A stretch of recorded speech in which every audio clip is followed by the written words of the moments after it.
This podcast is brought to you by the Prospect Research Institute, where researchers come to learn, innovate, and connect.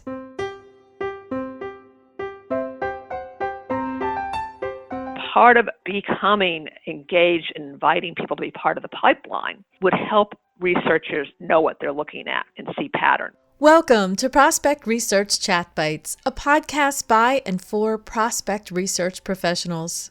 I'm Jennifer Filla. Today, I'm talking with Karen Eber Davis, the income growth catalyst, helping you to grow your exceptional nonprofit. Hello, Karen. Thank you for joining me today on Chat Bites. Thank you, Jennifer. It's great to be here. I'm looking forward to talking to you today. Yes, we've known each other for years, and I'm eager to find out about your perspective on raising millions at nonprofits. But first, I'd like to know a little bit more about your career and how that prepared you to help nonprofits expand their income opportunities. So I'm wondering if you'll share a little bit about where you came from, where you are now. So this is something you probably don't know about me. I began working with groups when I was a mere child in a camp setting, and one of my first jobs was working with youth groups. And I would be pulled in on Sunday evenings and facilitate basically planning and strategy with them. And usually the adult groups I work with are better behaved. So it's very interesting that I began working with nonprofits long before I even knew what nonprofits were.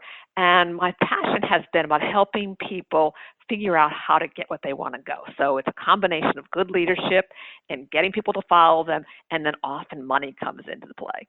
It sure does. I know you and I have had some great money conversations, and also you sort of enlightened me about strategy, like how to do strategic planning in a meaningful way. And really what I love to do in that strategy work is to have every idea get on the table, because often you can look at them all and realize you see patterns. And once you can put everything kind of in a bucket and say this is a go north or a go south, go east, go west, people begin to talk about it, understand what their real choices are. And from those, everyone gets on board normally. And there's even new choices come up that are kind of combinations of the best ideas in the room. So people begin to find themselves and find their true path. So I didn't know that you started out with youth groups and facilitating. I'm not surprised. That's why you're so good at it. You've had all this practice. But when did you move into income? I moved into income when I was actually working with the state of Florida. I was their first internal auditor for the Division of Cultural Affairs, and they had been giving away arts grants money for 5 or 6 years, and no one had ever looked to see what happened after the money left the state. Wow. And it was amazing because I would call people up and I would say, hey, I'm from the Division of Cultural Affairs. And they'd like, great, how's my grant doing? And I'm like, I'm sure it's fine, but I'm calling you to audit. And they'd be like, oh. And there'd be this long silence. And what I had to do, because no one had done any work in the field and helping people to understand what was needed to get the funding, is I had to do open book audits. And so we spent a lot of time saying, this is what the state says, what have you done? Okay, fine. This is what you need to do in the future. And from there, the state would put technical assistance people out in the field to help people to receive their funding. But at that point, I saw this gap between the need for money and the people who are giving it. And there's a space there that I've climbed into. Wow, that's a great explanation. And when you talk about nonprofit income and you talk about raising millions, you're not just talking about fundraised dollars, right? Absolutely not. There actually are 7 streams of nonprofit income.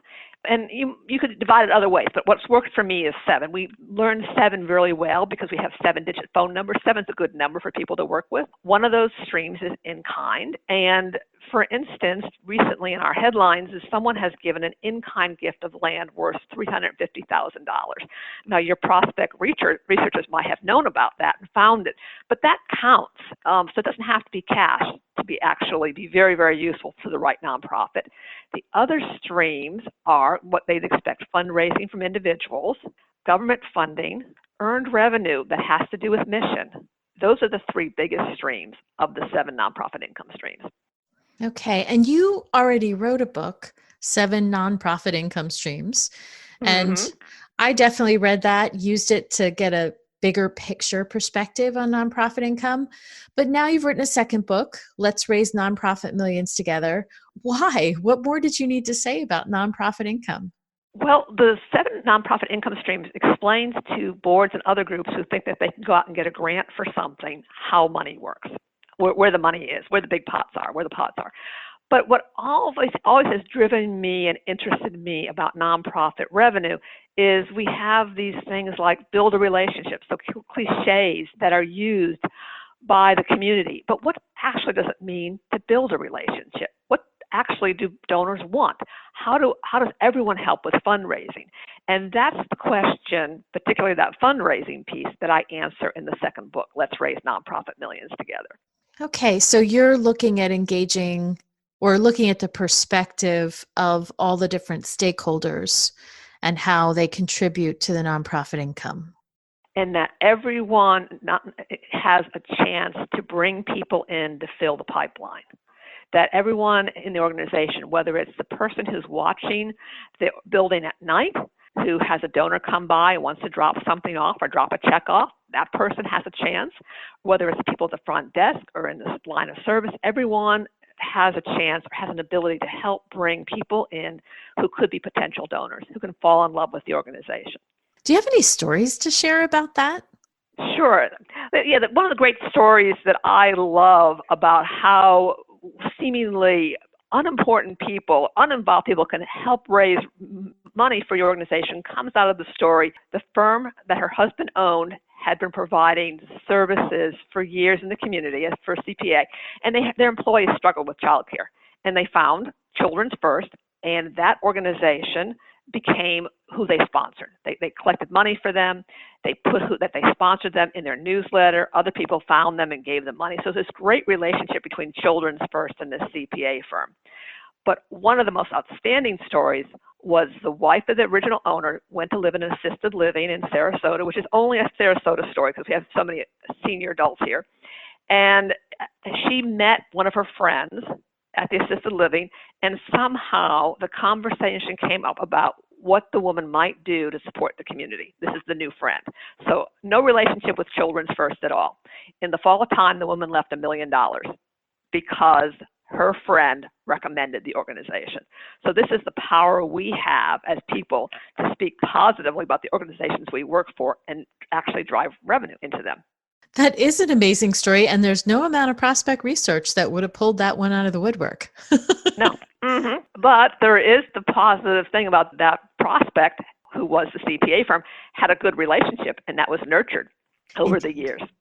Well, sometimes I think we forget as researchers that the data is important. The data can move everyone forward to a new level, but it all starts with the relationship.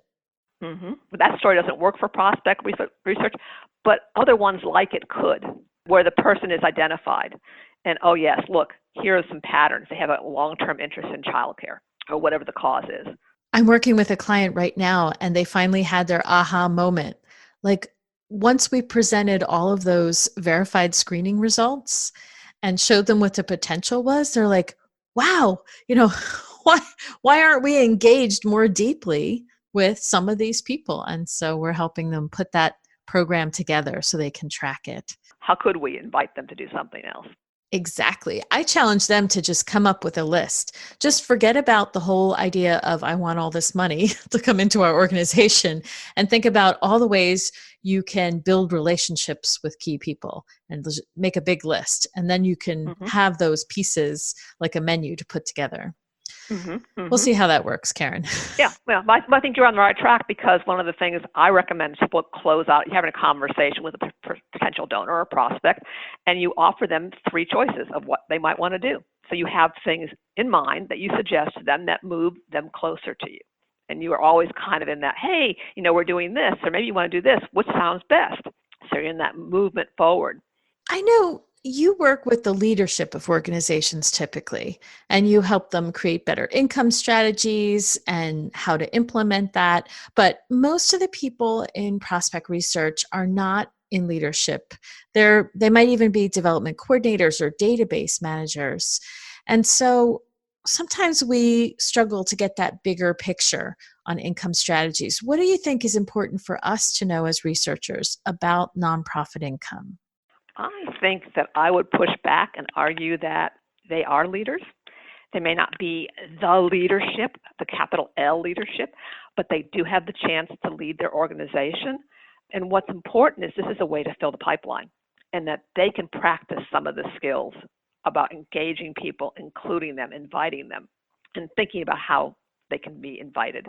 So I guess what I'm hearing you say is that they should imagine themselves as relationship builders or be relationship builders. So that might even help with communicating with frontline gift officers. Mm-hmm. How can we as researchers help the frontline fundraiser build a better relationship with the data? And and also even seeing themselves as prospects, researchers, they are communicating.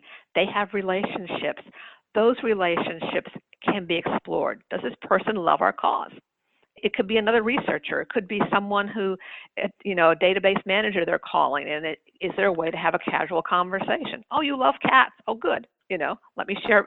Could you come to this event? So, I mean, there's ways for them to be proactively seeing themselves as people who fill the pipeline as well as research what comes in.